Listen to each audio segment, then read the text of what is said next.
பாப்பா பாக்குல செல்லப்பா மாடி கண்ணு ஏ அப்பா ஏ குட்டச்சி பையன் எவ்வளவு அழகா இருக்கிற மாதிரி என்ன மாதிரியே இருக்கான். பின்ன யாப்ல நீ எப்படி இருக்கிறியோ அதுக்கு ஏத்த மாதிரி நானும் வரணும்ல. அப்படியா? அதனால தான்ல வந்திருக்கிறேன். எழுப்பு வாங்குதா? நல்லா இருக்கிறியாப்ல? யாப்ல நல்லா இருக்கிறியா? நான் நல்லா இருக்கிறேன். நீ நல்லா இருக்கிற? ஐயோ ஒன்னெல்லாம் பார்த்தா ஐயோ செவலரி தோட்டத்திலே ஒன்ன நினைச்சேன் அப்படி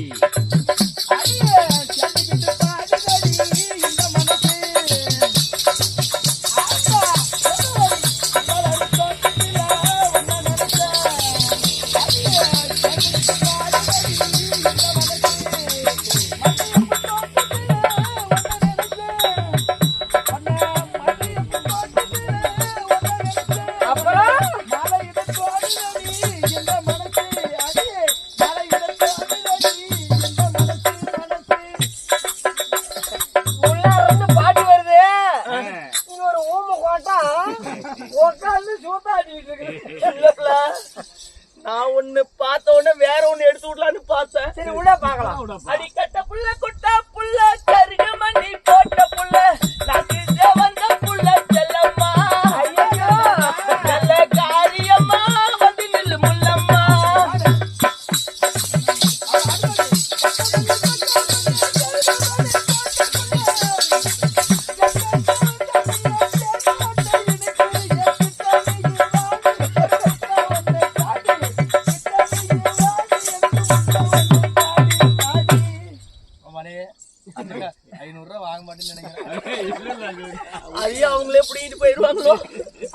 ஆமாமா. நீ பாடிய பாடல் ரொம்ப அம்சமா இருக்குது. அப்படியே பின்னிணைப்பு எப்படி பின்னிணைப்பு நன்றாக இருக்குது. உள்ளார இருந்து வெளிய வரும்போது சொல்லி கொடுத்துட்டு வந்திருக்கிறேன். முன்னாடி முன்னிணைப்பு எப்படி தெரியுமா இருக்குது? எப்படி இருக்குது?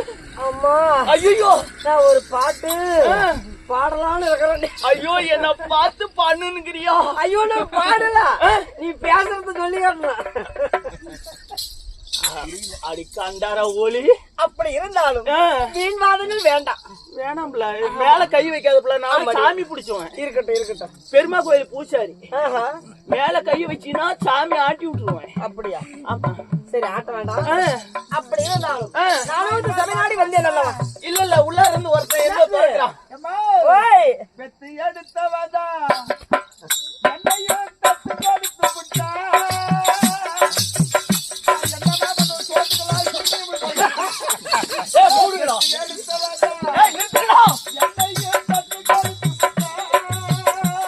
அப்புறம் இந்த புள்ளையே மனுஷ சுண்ணியாச்சு.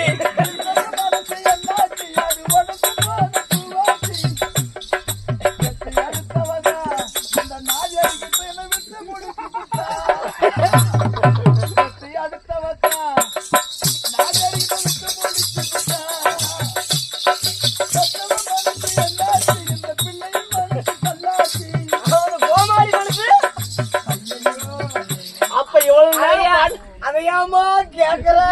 இல்ல, அவ்வளவு நேரம் பாடினது, அவன் பாடினது உனக்கு சுத்தமா நுழையல. கடைசியில இந்த கோமாளி மனுஷி என்னாச்சுன்னு கேட்டா விளக்கமா தெரியுமே. இந்த கோமாளியுடைய மனசு இந்த புள்ள நெஞ்சுக்குள்ள பூந்தாச்சு. அப்படியா? பூதுட்டும் பூதுட்டும். சரி கண்ணு.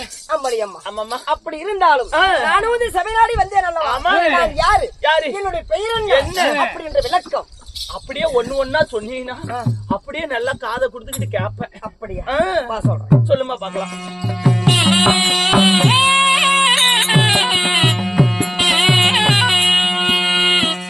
அடியே பரமன் தனக்கு தங்கை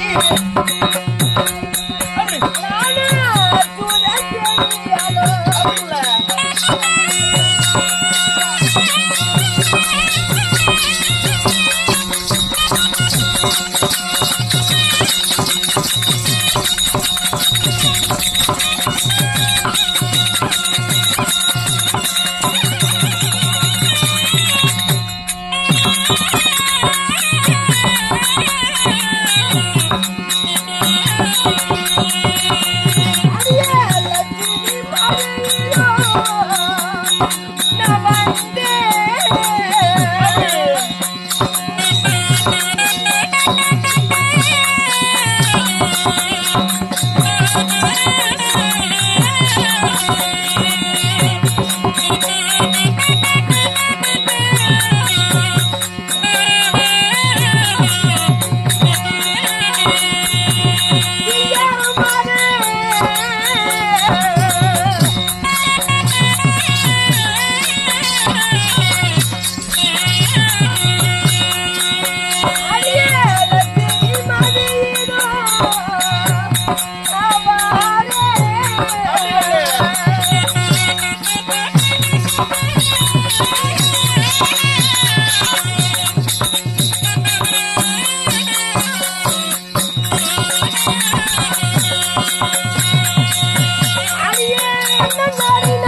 ஆமா. என்னுடைய பெயராகப்பட்டது மலர் மங்கை மகாலட்சுமி என்று தெரிந்து கொள்ளும்.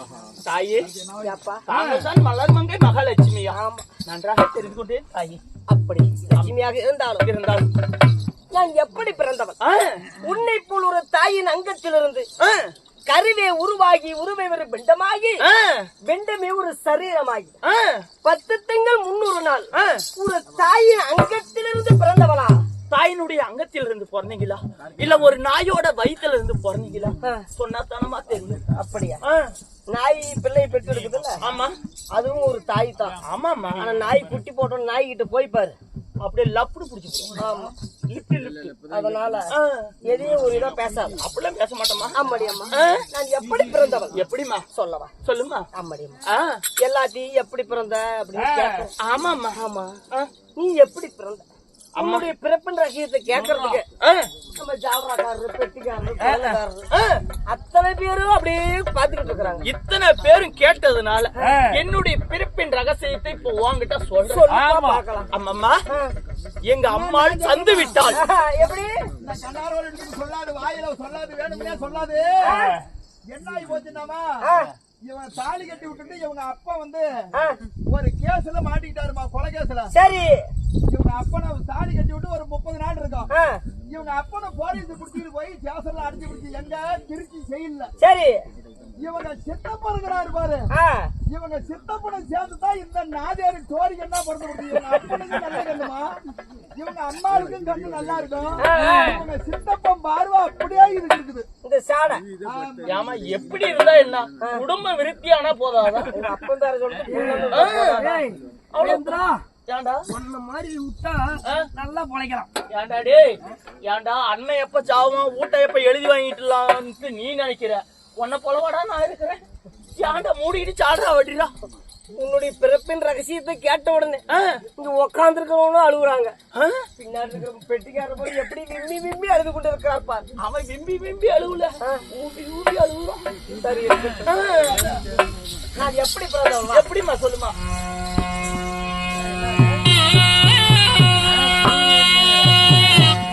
அடியே தேவாதி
ஆடுது பாரு. இருக்கட்டும். இந்த மாதிரி தான் வருவா. அன்று ஒரு காலத்தில் உலகத்தை பிரபஞ்சம் செய்து விட்டோம் என்று சரி. யார்? யாரு? ஆதி வைகுண்ட வாசகர். ஆஹா. உலகத்தில் அத்தனை பிரபஞ்சம் செய்து விட்டோம் என்று செய்துவிட்டோம். அதாவது நடுக்கடலே பாம்பின் மேல் பள்ளி கொண்டு இருந்தார். பாம்பின் மீது. சரிம்மா. அப்படி பள்ளி கொண்டு வைக்க வேலையில ஆனந்த சந்தோஷத்தில் கெக்கென்று ஒரு சிரிப்பு சிரிக்கிறார். கெக்கென்று. அப்படி சிரித்த உடனே அந்த சிரிப்பின் பல் ஒளியாகப்பட்டது. நடு கடலில் போய் விழுந்தது. ஓ, அந்த பல்லின் ஒளி. சரிம்மா. எந்த இடத்துல அந்த ஒளி விழுந்ததோ அந்த இடத்துல செந்தாமரை புஷ்பம் அப்படியே மலர்ந்து வருது. புஷ்பம். புஷ்பம். ஆமா. மலர்னா என்னன்னு தெரியுமா? எனக்கு என்னமா தெரியும்? சோத்தத்து நான் செந்தாமரை புஷ்பம். செந்தாமரை மறை. செந்தாமரை மறை மறை. புஷ்பம் மலர்ந்து வருது. சரிம்மா. அதிலே லட்சுமி கடாசம் நான் வந்து லட்சுமி கடாசத்தோடு நீங்கள் உலகத்தில் அத்தனையும் கிடைத்து விட்டது. அனைத்தும். ஆமா. அதாவது லட்சுமி கடாசம் ஒன்றும் கிடைக்கவில்லை என்று இதை விடக்கூடாது அப்படி என்று தன் மார்போடு எடுத்து அணைத்துக் கொள்கிறார். ஓ, லட்சுமி கடாட்சம் மட்டும் கிடைக்கவில்லை. ஆமா. சரிம்மா. அப்படி அணைத்த உடனே தேவலோகத்திலே தேவர்கள் முன்னாடி ரம்பை, ஊர்வசி, மேனகை, ரதி தேவி, திலோத்தமை என்று சொல்லக்கூடிய நடின நாட்டியமார்கள் நாட்டியம் ஆடுறாங்க. சரிம்மா. அவர்களின் நாட்டியத்தை மெச்சித்து லட்சுமி கடாசம் பொருந்திய மலர் மாலையை பரிசா கொடுக்கறாங்க. யாருக்கு? தேவ மாதர்களுக்கு. தேவ மாதர்களுக்கு, நாட்டிய மாதர்களுக்கு. சரிம்மா. என்ன மாலையை கொடுக்கறாங்க? அதாவது லட்சுமி கடாட்சம் பொருந்திய மாலையை பரிசா கொடுக்கறாங்க. ஆமாமா. அப்படி கொடுத்த உடனே அந்த மாலையை பரிசாக பெற்றுக் கொண்டு அவர் வளம் வந்து கொண்டிருக்கிறார். அந்த பரிசை. ஆமா. ஆகட்டுமா. அவரை நோக்கி யார் வருகிறார்? யாரு? தூர்வாச மகாரிஷி வருகிறார். தூர்வாசர் ரிஷி. ஆமா. அப்படி வந்த உடனே ரிஷியே, இந்த மாலையாகப்பட்டது எங்களுக்கு பொருந்தாது, ரிஷியாகப்பட்ட உங்களுக்கு மட்டுமே பொருந்தும் அப்படின்னு அந்த மாலையை அவர்கிட்ட கொடுக்குறாங்க. தூர்வாசரிடம். ஆமா. ஆகட்டுமா. அவரிடம் கொடுத்த உடனே அன்னவரும் அந்த மாலையை அணிவித்துக் கொள்ளவில்லை. அவரும். சரிம்மா. அவரும் அந்த மாலையை எடுத்துக்கொண்டு வலம் வந்து கொடுக்கிறார். அப்படி இருக்கும் பொழுது அவரை நோக்கி யார் வருகிறார்? யாரு? பட்டத்து வெள்ளாணியில் தேவேந்திரன் வருகிறார். தேவேந்திரன் வரும் பொழுது, சரிம்மா, தேவேந்திரனே, இந்த மாலையாப்பட்டது எனக்கு பொருந்தாது, தாங்களுக்கே மீண்டும் பொருந்தும் அப்படின்னு அந்த மாலையை அவர்கிட்ட கொடுக்க முயற்சிக்கிறார். அப்படி கொடுக்க முயற்சிக்கும் பொழுது சரி, அவர் எங்க இருக்கிறார்? எங்க? பட்டத்து வெள்ளாணியில உட்கார்ந்து இருக்கிறார். ஆணையின் மீது. ஆமா. அதனால அந்த ஆணையின் தும்பிக்கையில் கொடுக்கிறார். ஓ, ஆணையின் தும்பிக்கையில். அப்படி கொடுத்த உடனே அந்த பட்டத்து வெள்ளாணையாகப்பட்டது என்ன பண்ணுதுன்னா, மதம் கொண்டு லட்சுமி கடாசம் பொருந்திய மலர் மாலையை காலிலே போட்டு மித்தி விடுகிறது. காலிலே? ஆமா. சரிம்மா. நான் கொடுத்த மாலையை மதியாமலபடிக்கு உனது பட்டத்து வெள்ளாணையில் மிதித்து விட்டதல்லவா? ஆமா. அதனால இந்த உலகத்திலே லட்சுமி கடாசம், ஐராவதம், பட்டத்து வெள்ளாணை, பாரிஜாத மலர், 32 படிக்கட்டு சிம்மாதனம், இவை அனைத்தும் கடலுக்குள் போய் கலக்கட்டும் என்று சாபத்தை கொடுக்கிறார்.